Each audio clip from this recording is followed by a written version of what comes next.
जगन्नाथाय नमः नमः। नमस्कार बंधुगण, आपण मानक आमर ये चैनल को स्वागत जनाऊँ।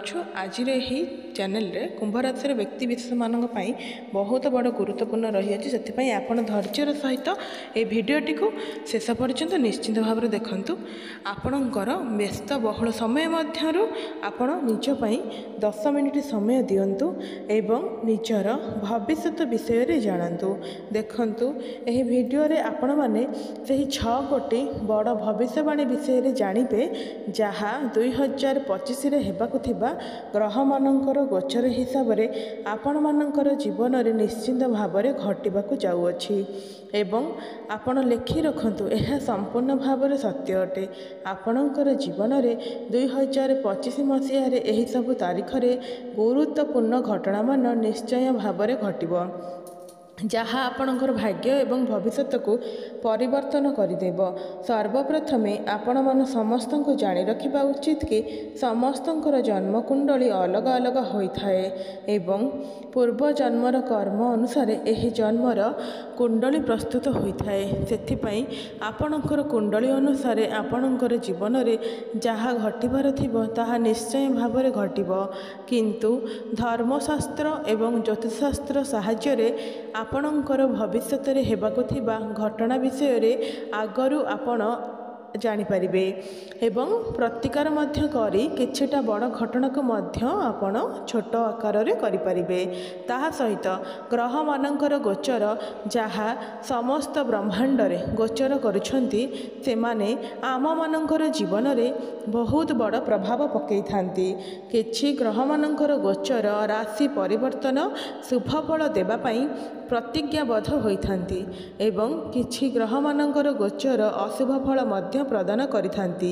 सेथिपाई आपण माने एही 2025 मसीह रे देखिबे आपण मानकर जीवन रे बहुत बड़ परिवर्तन आसीबो, किंतु परिवर्तन आपण मानक पई भल रहिबो ना खराब रहिबो जानिबा पई आपण माने निश्चिंत भाव में भिडियोटी को प्रथम शेष जाके देखंतु।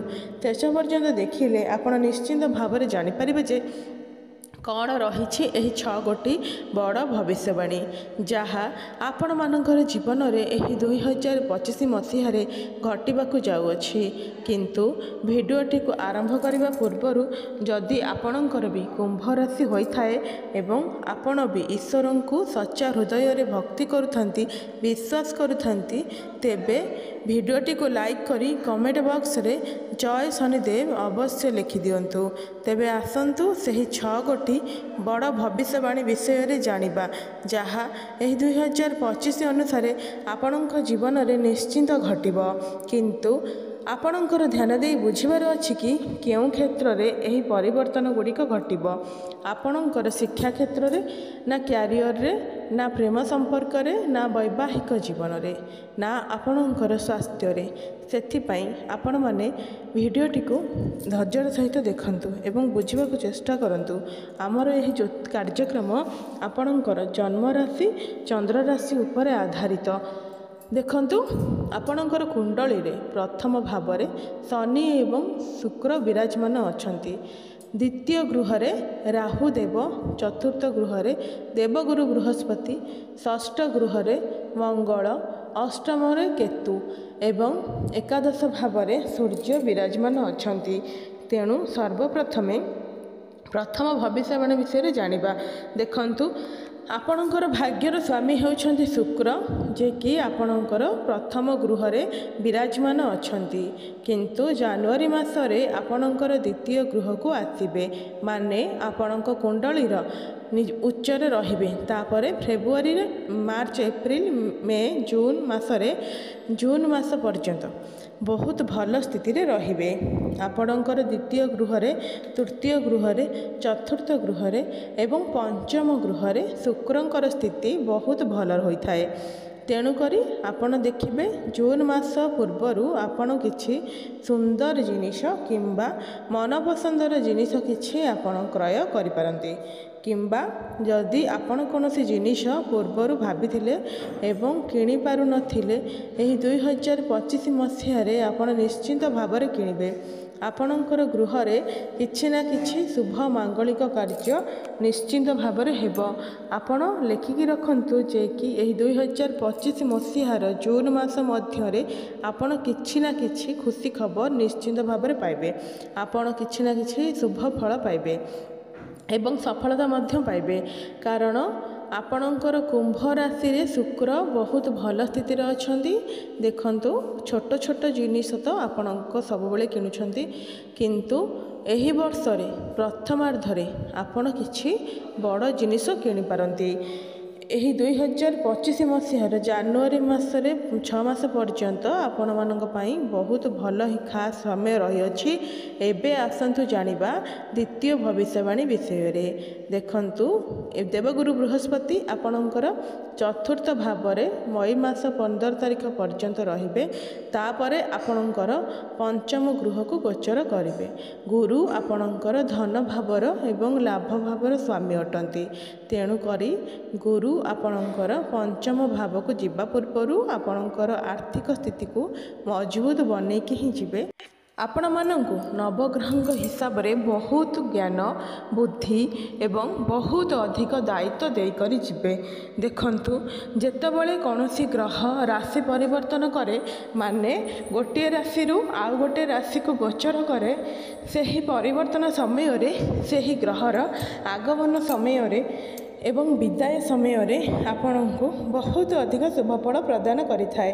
ତେଣୁକରି ଗୁରୁ ଆପଣଙ୍କର ଚତୁର୍ଥ ଗୃହରୁ ଯିବା ସମୟରେ ଆପଣଙ୍କୁ ଜ୍ଞାନ, ମାନ, ସମ୍ମାନ, ନୂତନ ସୁଯୋଗ, ଆଗକୁ ବଢ଼ିବା ପାଇଁ ଯାହା ସବୁ ଆବଶ୍ୟକ ସବୁକିଛି ଆପଣଙ୍କୁ ପ୍ରଦାନ କରିବେ। କାରଣ ଦେବଗୁରୁ ଆପଣଙ୍କର ଲାଭ ଭାବର ଏବଂ ଧନ ଭାବର ସ୍ୱାମୀ ଅଟନ୍ତି ଏବଂ ଆପଣଙ୍କର କର୍ମକ୍ଷେତ୍ରର ଗୃହକୁ ଦୃଷ୍ଟି ଦେବା ହେତୁ ଆପଣଙ୍କୁ ଚାକିରିରେ ପ୍ରମୋସନ୍ ମଧ୍ୟ ଦେଇପାରନ୍ତି। ଆପଣମାନେ ଏହିସବୁ ପରିବର୍ତ୍ତନ ମଇ ମାସ 15 ତାରିଖ ପୂର୍ବରୁ ଦେଖିବେ। ଯଦି ବି ଆପଣଙ୍କର ଚାକିରିରେ ପ୍ରମୋସନ୍ ନ ହେଲା, ଆପଣଙ୍କୁ ଅଧିକ ସାଲାରୀ ମିଳିପାରେ କିମ୍ବା ଆପଣଙ୍କୁ ଅଧିକ କାମ ମିଳିପାରେ, ନଚେତ୍ ଆପଣଙ୍କର କାମ କରିବାର ଶୈଳୀରେ ମଧ୍ୟ ବୃଦ୍ଧି ହୋଇପାରେ। ଏହା ସମ୍ପୂର୍ଣ୍ଣ ସତ୍ୟ ଅଟେ କି ଆପଣଙ୍କୁ ମେ ମାସ 15 ତାରିଖ ପୂର୍ବରୁ କିଛି ନା କିଛି ଭଲ ଖବର ନିଶ୍ଚିନ୍ତ ମିଳିବ। ଏବେ ଆସନ୍ତୁ ଜାଣିବା ତୃତୀୟ ଭବିଷ୍ୟବାଣୀ ବିଷୟରେ।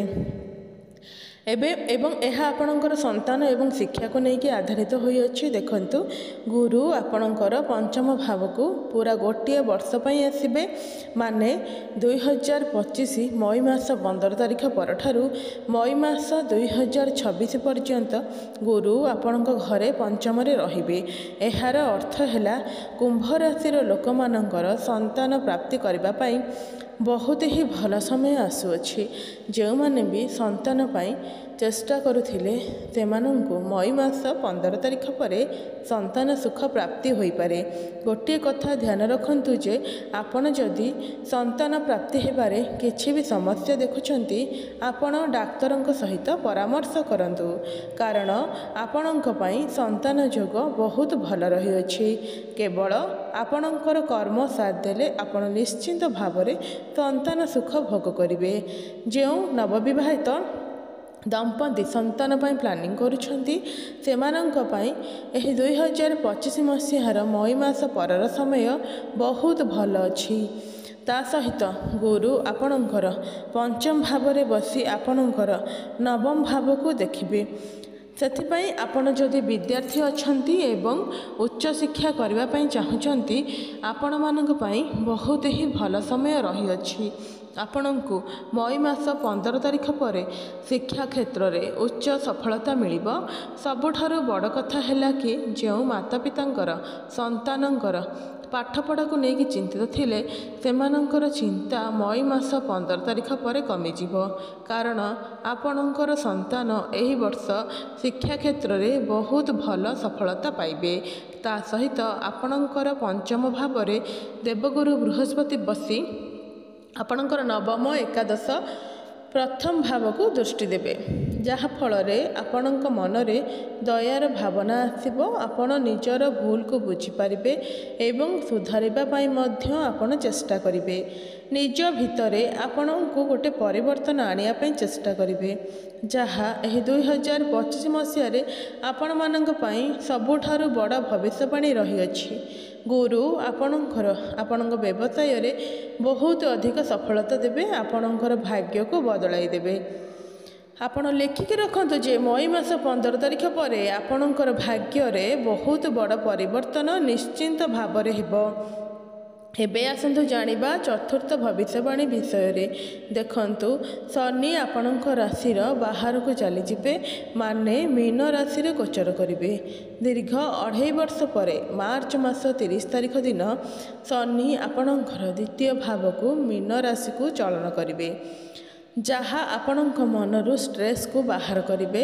କାରଣ ଚନ୍ଦ୍ରମା ହେଉଛନ୍ତି ଆମର ମନର କାରକ ଗ୍ରହ ଏବଂ ଶନି ଯେତେବେଳେ ଚନ୍ଦ୍ରମାରେ ରହିବେ ସେତେବେଳେ ଆପଣଙ୍କ ମନରେ ଦୁଶ୍ଚିନ୍ତା, ଟେନସନ୍, ଡିପ୍ରେସନ୍, ଚିଡ଼ିଚିଡ଼ା ଭାବ, ରାଗିବା ଏହିଭଳି ସମସ୍ୟା ବାରମ୍ବାର ଦେଖା ଦେଇଥାଏ। ସେଥିପାଇଁ ମାର୍ଚ୍ଚ 30 ତାରିଖ ପରେ ଶନି ଚନ୍ଦ୍ରମାଙ୍କ ଠାରୁ ଦ୍ୱିତୀୟ ଭାବରେ ଚଳନ କରିବେ। ଏହାପରେ ଆପଣ ଟିକେ ଶାନ୍ତି ଅନୁଭବ କରିବେ। ଆପଣଙ୍କୁ ମାନସିକ ଶାନ୍ତି ପ୍ରାପ୍ତି ହେବ। ଆପଣ ଆଗରୁ ଯେଉଁ ଦ୍ୱନ୍ଦ୍ୱ ଭିତରେ ରହୁଥିଲେ, କୌଣସି ସଠିକ୍ ନିର୍ଣ୍ଣୟ ନେଇପାରୁନଥିଲେ ଏବଂ ଆପଣ କୌଣସି ଜିନିଷକୁ ଠିକ୍ ଭାବରେ ବୁଝିପାରୁନଥିଲେ କିମ୍ବା ଆପଣଙ୍କ ମନରେ ଡରିଯିବାର ଭାବନା ରହୁଥିଲା କିମ୍ବା ଆପଣ କୌଣସି ବିଷୟରେ ବହୁତ ଅଧିକ ଭାବୁଥିଲେ, ତାହା ଏବେ ଦୂର ହୋଇଯିବ। ଆପଣ ଗୋଟେ ଅଜବ ଶାନ୍ତିର ଅନୁଭବ କରିବେ। ଏବେ ଆସନ୍ତୁ ଜାଣିବା ପଞ୍ଚମ ଭବିଷ୍ୟବାଣୀ ବିଷୟରେ। ଦେଖନ୍ତୁ, ଏହି 2025 ମସିହାରେ ରାହୁ ଏବଂ କେତୁ ମଧ୍ୟ ରାଶି ପରିବର୍ତ୍ତନ କରିବେ। ବର୍ଷର ପ୍ରଥମାର୍ଦ୍ଧରେ ରାହୁ ଆପଣଙ୍କର ଦ୍ୱିତୀୟ ଗୃହରୁ ବାହାରି ଆପଣଙ୍କର ବକ୍ରି ହୋଇକରି ଆପଣଙ୍କର ପ୍ରଥମ ଗୃହକୁ ଆସିବେ ଏବଂ କେତୁ ଆପଣଙ୍କର ଅଷ୍ଟମ ଭାବରୁ ବାହାରି ଆପଣଙ୍କର ସପ୍ତମ ଭାବକୁ ଆସିବେ ଏବଂ ଦୀର୍ଘ 18 ବର୍ଷ ପରେ ରାହୁ ଆପଣଙ୍କର ପ୍ରଥମ ଗୃହକୁ ଆସିବେ। ସେହିପରି କେତୁ ମଧ୍ୟ 18 ବର୍ଷ ପରେ ଆପଣଙ୍କର ସପ୍ତମ ଗୃହକୁ ଆସିବେ। ସେଥିପାଇଁ ଆପଣ ଯଦି ପାର୍ଟନରସିପ୍ରେ କୌଣସି କାମ ଆରମ୍ଭ କରିବାକୁ ଚାହୁଁଛନ୍ତି କିମ୍ବା ଆପଣ ବର୍ତ୍ତମାନ ପାର୍ଟନରସିପ୍ରେ କାମ କରୁଛନ୍ତି, ତାହେଲେ ଆପଣ ଟିକେ ରହିଯାଆନ୍ତୁ। ତରଭର ହୋଇ କୌଣସି ନିଷ୍ପତ୍ତି ନିଅନ୍ତୁ ନାହିଁ, କାରଣ କେତୁ ଆପଣଙ୍କର ପାର୍ଟନରସିପ୍ ବେପାର ବାଣିଜ୍ୟରେ ବହୁତ ଗୁଡ଼ିଏ ବିଭ୍ରାଷ୍ଟ କରିବାକୁ ଚାହିଁବେ। ଏଥିପାଇଁ ପ୍ରତିକାର ଆପଣ ନିଶ୍ଚିନ୍ତ କରନ୍ତୁ। ପ୍ରତିକାର ଆପଣ ଭିଡ଼ିଓ ଶେଷରେ ଜାଣିବା। ଦେଖନ୍ତୁ, କେତୁ ହେଉଛନ୍ତି ଏକ ଛାୟାଗ୍ରହ। ସେଥିପାଇଁ କେତୁ ଯେତେବେଳେ ଆପଣଙ୍କର ସପ୍ତମ ଭାବକୁ ଆସିବେ ତ ଆପଣଙ୍କର ବୈବାହିକ ଜୀବନରେ ମନାନ୍ତର, କଳି ଝଗଡ଼ା, ମନମାଳିନ୍ୟ ଭଳି ପରିସ୍ଥିତି ସୃଷ୍ଟି କରିପାରନ୍ତି। ଏଥିପ୍ରତି ଆପଣ ଟିକେ ଧ୍ୟାନ ଦେବେ। ତା ସହିତ ରାହୁ ଆପଣଙ୍କର ପ୍ରଥମ ଗୃହକୁ ଆସିବା ପରେ ଆପଣଙ୍କୁ ଚତୁର, ଚାଲାକ ଏବଂ ସ୍ମାର୍ଟ ମଧ୍ୟ କରିଦେବେ। ଆପଣ ସମସ୍ତ କାମ କାର୍ଯ୍ୟକୁ ବହୁତ ହିଁ ଚାଲାକ ଚତୁର ଭାବରେ କରିପାରିବେ।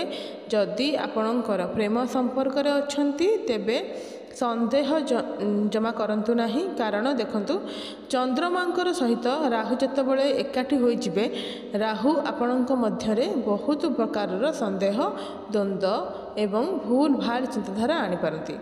ଏଥିପାଇଁ ଆପଣ ଟିକେ ଖୋଲା ଚିନ୍ତାଧାରା ରଖିବା ପାଇଁ ଚେଷ୍ଟା କରନ୍ତୁ।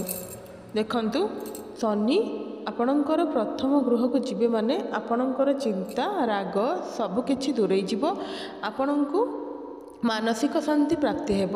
କିନ୍ତୁ ରାହୁ ଆପଣଙ୍କର ପ୍ରଥମ ଘରେ ରହିଲେ ଆପଣଙ୍କର ସନ୍ଦେହ ଏବଂ ଦ୍ୱନ୍ଦ୍ୱ ଆଡ଼କୁ ଯାଇପାରେ। ସେଥିପାଇଁ ଆପଣଙ୍କର ପ୍ରେମ ସମ୍ପର୍କରେ, ବୈବାହିକ ସମ୍ପର୍କରେ କିମ୍ବା ସାଙ୍ଗସାଥିରେ ଏଭଳି ଚିନ୍ତାଧାରା ନ ଆଣିବା ପାଇଁ ଚେଷ୍ଟା କରନ୍ତୁ। ସବୁ ପରେ ବି ଆପଣ ଏହି ସମୟରେ ବହୁତ ଅଧିକ ସ୍ମାର୍ଟ ହୋଇଯିବେ। କେଉଁ ଜାଗାରେ କେଉଁ କଥା କୁହାଯିବ ଆପଣ ବହୁତ ଭଲ ଭାବରେ ଜାଣିଯିବେ। ଏବେ ଆସନ୍ତୁ ଜାଣିବା ଅନ୍ତିମ ବା षष्ठ भविष्यवाणी विषय देखंतु 30 मार्च पर शनि जेतेबळे आपणकर द्वितीय गृह को आसबे आपणकर आपण परिवार प्रति अधिक संपर्क बढ़ीजिवो आपणकर आपण परिवार पाई किछि ना किछि करबा पाई चिंता करि पारंती आपण एमिति भी किछि कार्य करंती जोथि पाई कि आपणक परिवार लोक आपणक पाई गर्वित अनुभव करिवे किंतु आपणकर दांतर किछि समस्या देखा देबी पारे आपणक गळारे मध्य किछि असुविधा आसी पारे विशेष भाबरे आपणक आखिरे किछि समस्या देखा देई पारे सेप्रति आपण टिके ध्यान दियंतु।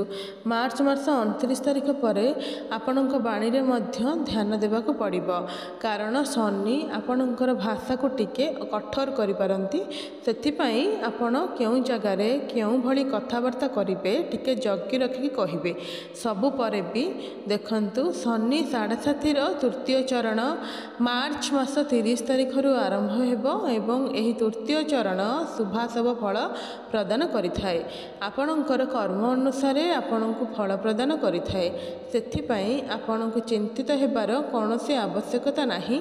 एबे आसंतु जानिबा किछि सरल एवं सहज प्रतिकार विषय रे जहा शनिंकर शुभाशुभ फल को वृद्धि करिवो एवं आपणकर अशुभता को दूर करिवो देखंतु आपणक शनिंकर बीज मंत्र जप अवश्य करंतु जो पर्यंत आपणकर शनि 7.5 समाप्त न होइछि से पर्यंत आपणको शनिंकर बीज मंत्र जप अवश्य करबाक पड़िबो। प्रतिदिन आपण हनुमान चालीसार पाठ करंतु कारण एही 2025 मसीहाटी केवल हनुमानकर वर्ष अटे ता सहित आपण गायत्री मंत्र मध्य जप करंतु सबु परे भी आपण प्रत्येक दिन सूर्य को जल अर्पण करंतु आपणको शुभाशुभ फल प्राप्ति हेबो। देखंतु जदि आपणकर कुंभ राशि होइथाय तेबे भिडियोटी को आपन केमिति लागिला निहाती कमेंट करी जणाइबे एवं भिडियोटी गोटे लाइक निश्चित भाव में करेंगे। धन्यवाद।